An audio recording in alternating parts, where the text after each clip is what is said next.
सभी को जोहार। इस वीडियो में हम पढ़ेंगे बीबीएम का सेमेस्टर 5 कोर 12 का यूनिट 3 जो कि है साइमन कमीशन। तो मॉन्टेग्यू जेम्स फॉर रिफॉर्मेशन 1919 यानी कि गवर्नमेंट ऑफ इंडिया एक्ट 1919 के 10 वर्ष पश्चात भारत में उत्तरदायी सरकार की प्रगति की दिशा में किए गए कार्यों की समीक्षा का प्रावधान किया गया था, जिसके तहत सरकार को इस कार्य के लिए 1931 ईस्वी में एक आयोग नियुक्त करना था, लेकिन सरकार ने तय समय से 4 वर्ष पूर्व 1927 ईस्वी में ही इस आयोग का गठन कर दिया, यानी कि जल्दबाजी की। ब्रिटिश संसद द्वारा भारत में संवैधानिक सुधार के उद्देश्य से सर जॉन साइमन की अध्यक्षता में 8 नवंबर 1927 को एक आयोग गठित किया, जिसे जॉन साइमन के नाम से जाना जाता है। साइमन कमीशन या कहा जाता है। इसका औपचारिक नाम भारतीय संवैधानिक आयोग था। भारत में मॉन्टेग्यू जेम्स फॉर रिफॉर्मेशन 1919 के कार्यों की समीक्षा के लिए भारत के राज्य सचिव लॉर्ड बर्किनहेड ने ब्रिटिश संसद में 8 नवंबर 1927 को जॉन साइमन की अध्यक्षता में एक संवैधानिक आयोग का गठन किया।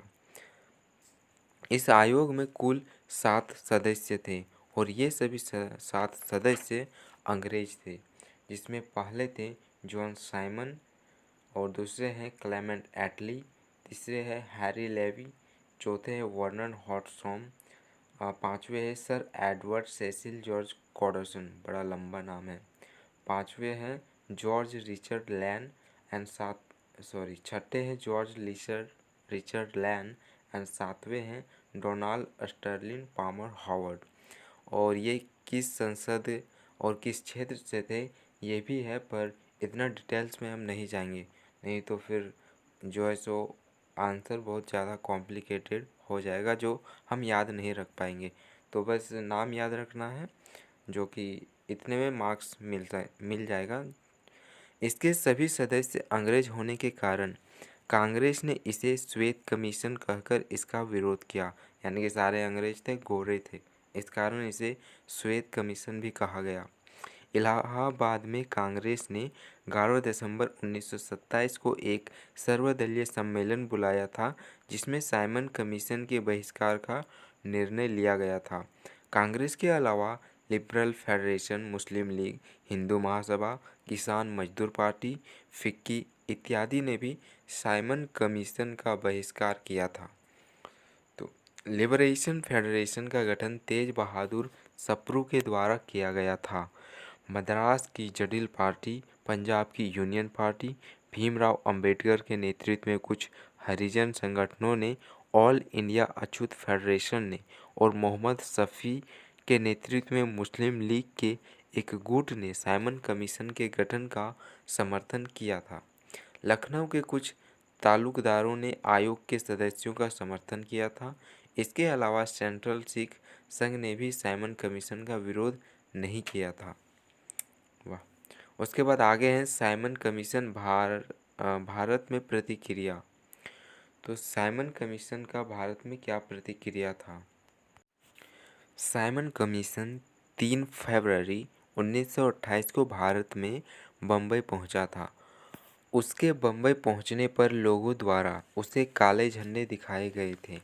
काला झंडा विरोध का प्रतीक है। इसके अलावा बम्बई ने हड़ताल आयोजित की थी। लखनऊ में साइमन कमीशन का विरोध करते हुए जवाहरलाल नेहरू और गोविंद वल्लभ पंत को पुलिस की लाठियां खानी पड़ी थी। इसके अलावा लखनऊ में कल्ली कुजम्मा ने भी साइमन कमीशन का विरोध किया था। मद्रास में साइमन कमीशन का विरोध टी प्रकाशन के नेतृत्व में किया गया था। पंजाब में साइमन कमीशन का विरोध लाला लाजपत राय कर रहे थे। लाला लाजपत राय को शेर ए पंजाब भी कहा जाता था।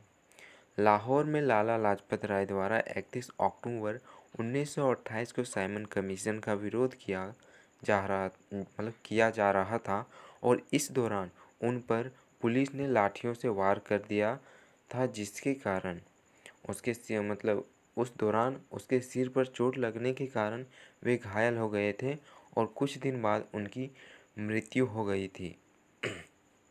फिर लाहौर के पुलिस अधीक्षक स्कॉट ने लाला लाजपत राय पर लाठियां बरसाई थी। अपने घायल अवस्था में मृत्यु से पूर्व लाला लाजपत राय ने कहा था, मेरे ऊपर जिस लाठी से प्रहार किया गया है वही लाठी एक दिन ब्रिटिश साम्राज्य के ताबूत में आखिरी कील साबित होगी।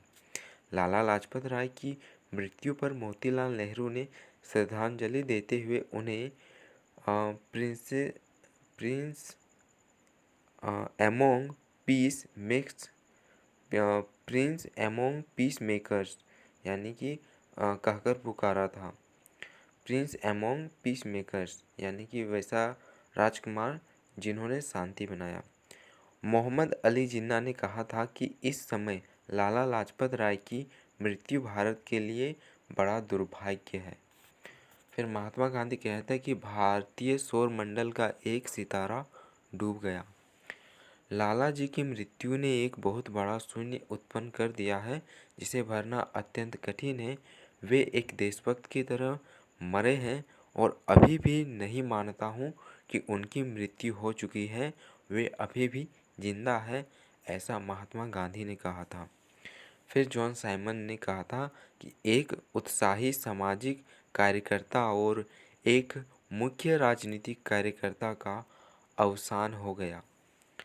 फिर है कि साइमन कमीशन का रिपोर्ट क्या था। तो प्रथम था कि प्रांतीय क्षेत्रों में कानून तथा व्यवस्था सहित सभी क्षेत्रों में उत्तरदायी सरकार गठित की जाए। दूसरा था केंद्रीय विधानमंडल का मंडलों द्वारा अप्रत्यक्ष तरीकों से चुनाव और या फिर उसे चुना जाए। केंद्र में उत्तरदायी सरकार का गठन ना किया जाए क्योंकि इसके लिए उचित समय नहीं आया है। ये तीसरा पॉइंट था। चौथा था कि भारत में अन्य उच्च न्यायालय को भारत सरकार के अधीन रखा जाना चाहिए।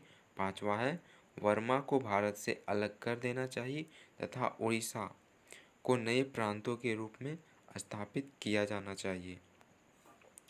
अब हम जानेंगे कि साइमन कमीशन के विरोध का कारण क्या था। विरोध का कारण था कि भारतीय जनारोष का प्रमुख कारण किसी भी भारतीय को कमीशन का सदस्य ना बनाया जाना था। मान लीजिए आप हमारे लिए कानून बना रहे हैं और हमसे ही राय नहीं लेंगे तो ये सही नहीं है, ऐसा भारतीयों का मानना था कि कानून हमारे हिसाब से होना चाहिए तथा भारत में स्वशासन के संबंध में निर्णय विदेशियों द्वारा किया जाना था। यानी कि आप हम पर शासन कर रहे हैं और नियम जो बनाएंगे वो आप बनाएंगे और उस नियम का जो पालन करने वाले होंगे वो भी आप होंगे। तो ऐसा उनका विरोध था कि जो स्वशासन हमारे द्वारा हम पर ही शासन होना चाहिए और किसी अन्य का नहीं, क्योंकि भारतवासी यह समझते थे कि भारत का संविधान भारतीयों को बनाना चाहिए। यानी कि हमारा संविधान जो है हम स्वयं निर्माण करेंगे, ऐसा भारतीयों का मानना था। और विरोध का जो मुख्य कारण था वह साइमन कमीशन में किसी भी भारतीय को शामिल करना नहीं था। ये था विरोध का कारण। तो मुझे आशा है कि इससे आपको परीक्षा में मदद मिलेगी। Thank you.